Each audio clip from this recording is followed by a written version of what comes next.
Anyone can abuse a child. Are you aware you could have abused a child before and I could have abused a child before?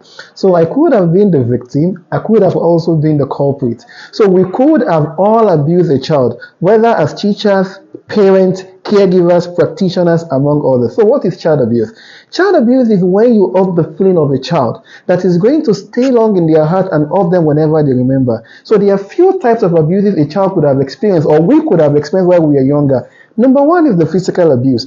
Physical abuse happens oftentimes when we are angry as parents or as people around children. Yes, some of their actions could be very frustrating. And you resort to slapping, eating, beating, throwing things at them.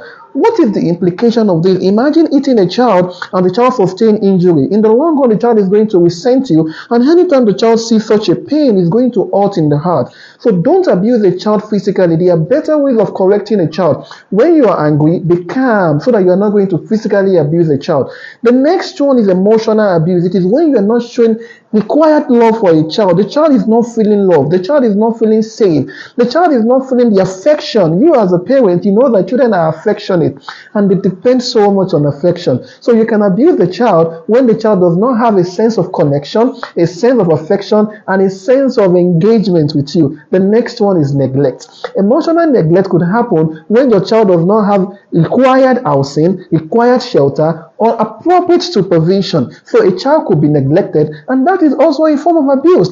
The next one is when you talk about medical abuse. Many a times we have made prescription without being doctors. We have talked about go and use this for that when we don't even know the cause of the pain. A child could have stomach ache and you have that to go and use paracetamol. Many parents have done this on a multiple occasions. So that could also be an abuse. Then the last one is substance abuse. You as a parent, you as someone who is around the child, you could be smoking, you could be drinking. Sometimes, it's a problem when you do all of these things. It's going to change the psychology of your own action and you could hurt a child at that time. I also don't want to forget sexual abuse. And sexual abuse is very common. When people arouse the emotion of children, it's a problem. When you show children pornography, it's a problem. When you talk to children about things that could make them erotic, it's a problem. Or it could be visuals, it could be videos, it could even be touching them. So you could abuse a child. But the worst abuser is the one who does not save the child from an abuser, instead doing a video or recording when a child is being abused.